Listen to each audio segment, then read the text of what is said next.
I'm Faith, and welcome to Faith's Take, where I talk about anything and everything that I find interesting. And welcome to my review and raw reactions of episode 4 of Mystery Science Theater 3000, The Gauntlet, The Day That Time Ended. This was a good episode, but before I get into too much detail, let's just cut to the raw reactions real quick. Okay, we're about to start episode 4 of The Gauntlet with The Day Time Ended. If you hear all this noise and clicking, it's because our little beagle Archie isn't leaving me alone. So I'm sorry for any of those noises. But like I said also, by the way, episode 3 was really, really good. So I'm really hoping that this continues that upward trajectory we seem to be on now. It's 3 per side per rail. Keep it down. 3 per side per rail. Go. Oh, Jonah is building something he shouldn't be. Hey, I was wondering, you're not gonna use the tools that we've given you to construct some kind of ironic comeuppance for us? Yes, please. I really hope something awesome comes. I know they're not going to escape at the end of the season, I'm sure, because they're going to want other seasons or whatever. But I love that. That's so good. Like, yes. I can only imagine what you're feeling at home. Yeah, so we brewed up a hot Not as bad as job me. at time. I don't know what you guys are talking about. I feel great. I could watch 100 movies in a row. That's funny. I'm so excited. I'm so excited. Okay, hold that. I also like that their mugs match their colors. Oh, them too. We should actually put something in these. That was good. That was a good reveal. This melon contains a complete record of your future life. Dad, I mean, Oh, my eyes! Oh, it's too You couldn't have put anything in there that was like actual smoke or something. how many of these are just you alone watching Friends? Hey, they Aw. were there for me, okay? Oh. Oh man, sitting alone watching TV that's there for you. That's pretty much my whole relationship with this show. Oh man. Well, that's well and good, but it's time to stop and give glory to the newborn king. You got that? Yeah, like what kind of structure is that supposed to be? Pretty nice. Oh no. Thanks, Dad. I want my new pony. Or something of equal monetary value. Wait, but like, You have to admit, she's rocking the whole Holly Hobby look. she's not like worried about what this thing is at all. I put my mouth up. Oh, okay, maybe if you, hugs are good. And those actors never kissed anyone ever The before. whole time, baby? Oh, and we built this place on top of an ancient Indian bear. Hello. Oh, yeah. And I'm back. Who's ready for a tour of the... And bend and lift and acting's easy. Does it look good to you? Yeah. Thanks for humoring me, kid. Run in, wash. Thank you, Life. You're most welcome, human child. What? She's not freaked out by Order up.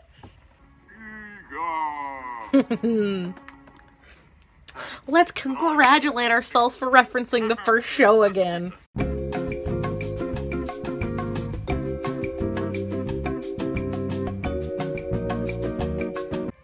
Hey, she's wearing the same jumpsuit as me. Does she have no sense of self-preservation? Yeah.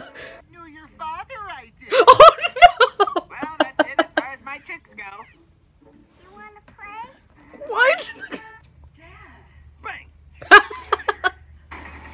So far, I would say riff-wise, this one is definitely better than the first two. Not quite as strong as Lords of the Deep, but it's good. It's been well watchable for sure.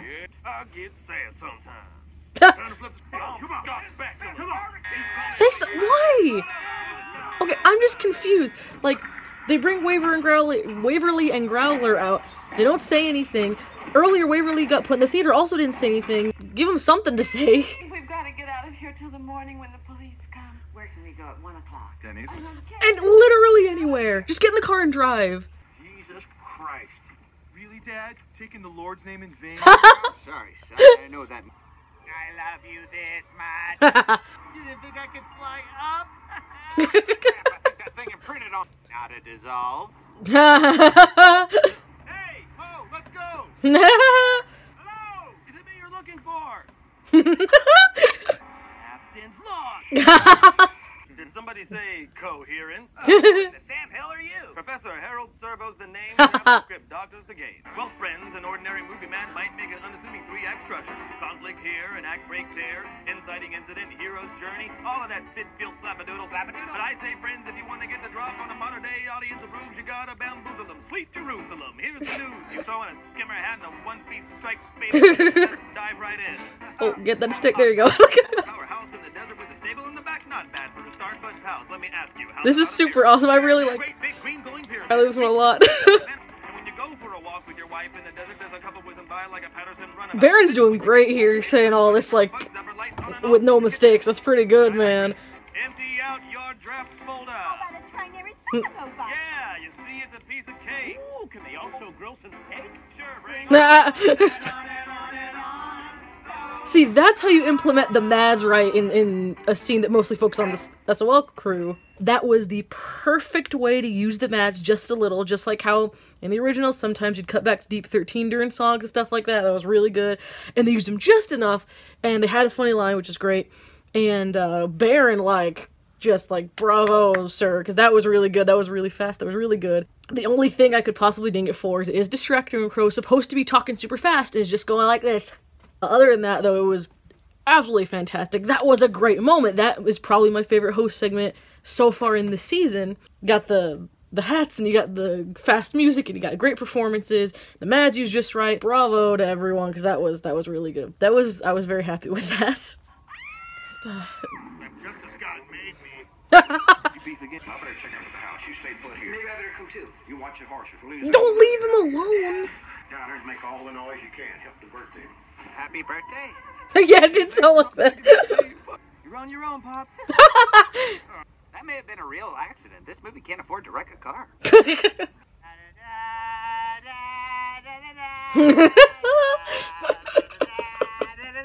Just how much crap did you order from QVC? What is happening? Battlestar Galactica. Uncle Owen, a Star Wars star.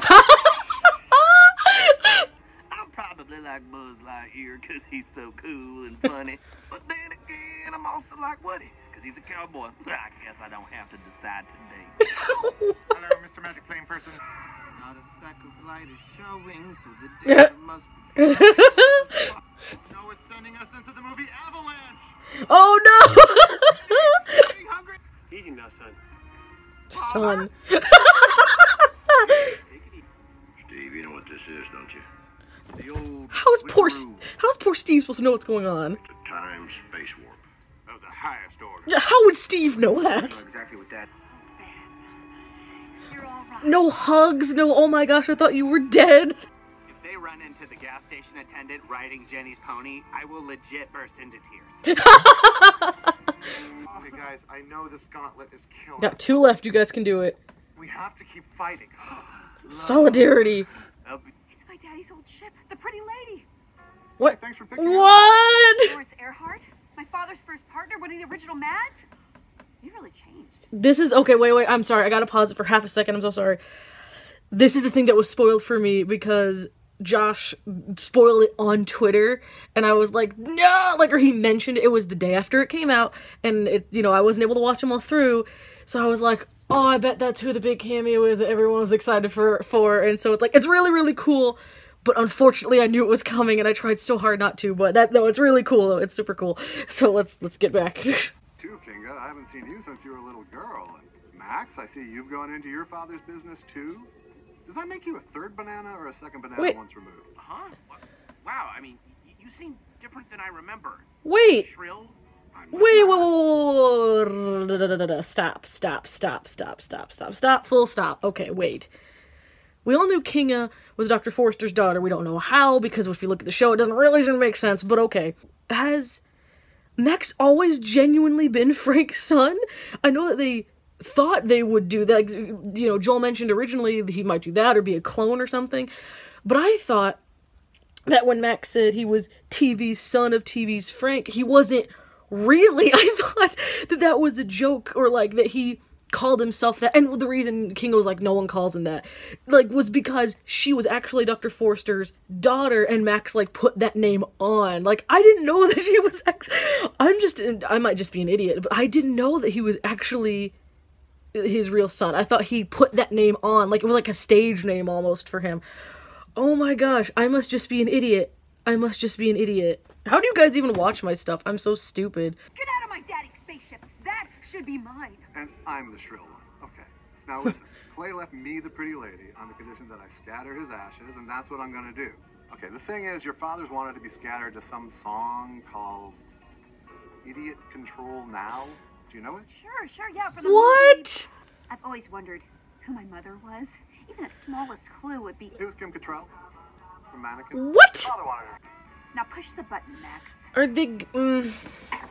Okay. Oh boy. Okay.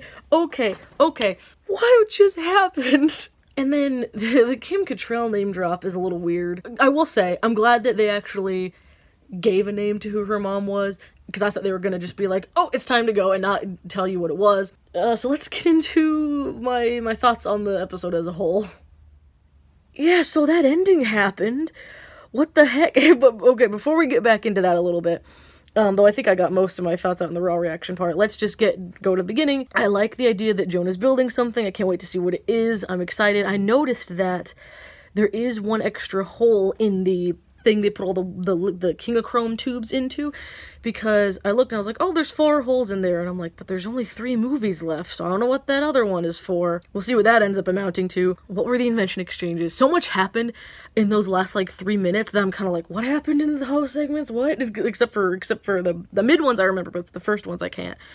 So with the invention exchange, I don't think the Jonah one is foreshadowing anything, but after all that's happened the last year and a half, I'm just gonna say, don't mention Jonah's death again. Real imagined anything. Please, just don't say that anymore. I'm sick of thinking about Jonah being dead, possibly being dead, his imminent death. Please stop. It's just, please. The invention exchange on the Mads, it wasn't that interesting, but the thing is, the effect was CG. Why wasn't it actual smoke? Like, how hard would it have been to rig up that huge thing on King is Back to actually have some kind of like smoke come out of it? The first mid-movie host segment, kind of bland. It was kind of a weaker version of the bro kind of Atlantic Rim segment where they're all acting like one character in the movie, which we've seen them do several times, but this one was a little weak. It didn't capture my attention very much. The second and final mid-movie host segment, though, was really great. The song was super fun and catchy. I liked that Growler and Waverly were there. It's hard to say those names at the same time, or in the same sentence.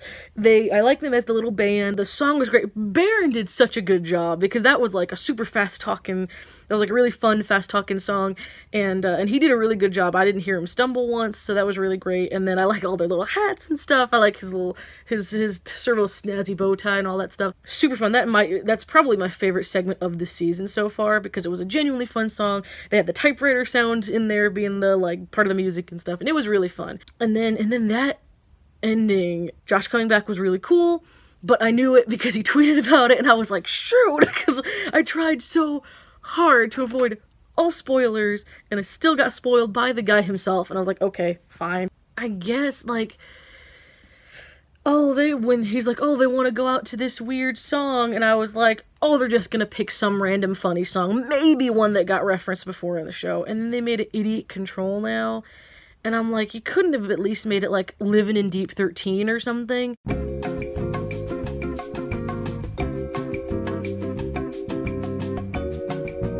And I already can see what's coming, that what's gonna happen is they have no way to play it, for Dr. Earhart to play it out when he, like, scatters the ashes of Dr. Forrester and TV's Frank, which is just weird. You know, the King of Chrome, whatever it is, they have an excuse for why it can't play on portable things, which at least I'll give them this.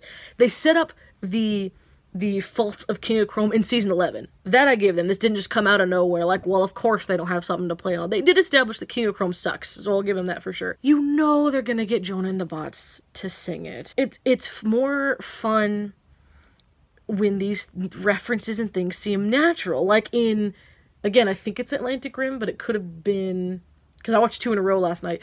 I think it's Atlantic Rim, where they had the organ that Growler was playing, and at first they played the Wild Rebels theme, and that's fun, and then they played Patrick Swayze Christmas, and the guy sang it, but it was just for a second, and it was just a fun reference and wink and nod to the original, and then it stopped. They didn't congratulate themselves on it, they didn't point out that they sang it, they just did it and moved on. That's great, that's fine. But with Idiot Control Now, they're gonna build it up, and she's gonna have Jonah and the Bots sing it as the ashes get scattered or whatever. And I'm like, shoot! Because they're gonna have to point it out, and they're gonna have to, like, have Jonah and the Bots sing it be forced to sing it. Where when they were singing Patrick Swayze, it was just a natural thing. But, again, 100% has my favorite segment of the season, not series, of the season so far, with Tom's awesome, fast-paced, Music Man-esque song. Was very fun. So finally, I had to get all that out first because there was so much to talk about with especially the last one of those host segments. The riffs, very good. Easily the second best episode this season, in my opinion. For me, it goes Lords of the Deep, The Daytime Ended. Some of these titles are hard for me to remember for some reason. Then Mac and Me, and then Atlantic Rim is easily at the bottom because it's so boring. But yeah, I think that's really, they did really well. I just think that Lords of the Deep had both some stronger riffs, and I think that the movie held my interest a little more because even though it was hacked up to pieces, you could tell that even if they hadn't had to cut like 10-20 minutes out of this movie, you could tell it just made no sense. Like Servo says, there's concepts everywhere, and it's like, what is happening here? The movie's just very confusing. There's not really a through line, and it's like interesting in some scenes, and just kind of like, can something make sense in the next scene? And I think with Lords of the Deep, at least for me, even though again it was chopped up and you could feel it in some places, it had a decent, you could follow it. I'll put it that way. You could follow the plot where it was going, and there were enough weird, interesting things that kept me invested in what was happening, regardless of the riffs. The riffs just also happened to be really good. So, yeah, I think this overall was a good episode. Again, had a great song, had a cool cameo, but it's just the scene itself was kind of weird, but had good riffs. So this would definitely be so far these last two episodes are ones that I could definitely end up going back to quite a bit after this after watching the rest of this season. So I'm a little undecided. I'm gonna see what time it is. I might do the next one. We'll see. But I've been forgetting. I want to say I made a Discord server, and I think I have 10 members up in it, plus me right now, which is great. Discord is kind of like a personal, like, chat room forum you can create. The link is in the description. Anyone is invited to join. It's really fun. It's really cool to see people have conversations, not just with me, but even conversations I'm not a part of on there, because it's really cool just to see people being brought together with my channel and stuff, just like how in the comments you can interact with each other without having to be in the comments of my videos. And I love seeing you guys interact with each other in the comments. So please check the description and go join it, at least go check it out. Also, as always, my Twitter, Patreon, website, all that's also down there as well. But I wanted to make sure I shouted out the Discord, because the guy that helped me, if you go to Discord, he goes by Solar Rays. He actually tweeted at me and asked me if I ever thought of starting a Discord, and I had, but I never bothered to, and I finally did. So go onto my Discord and thank Solar Rays for telling me to do it. And for reminding me to say it on this. He's like, is there a reason you're not shouting out the Discord? And I've literally just been forgetting. Thank you all so much for watching, and I'll see you guys later.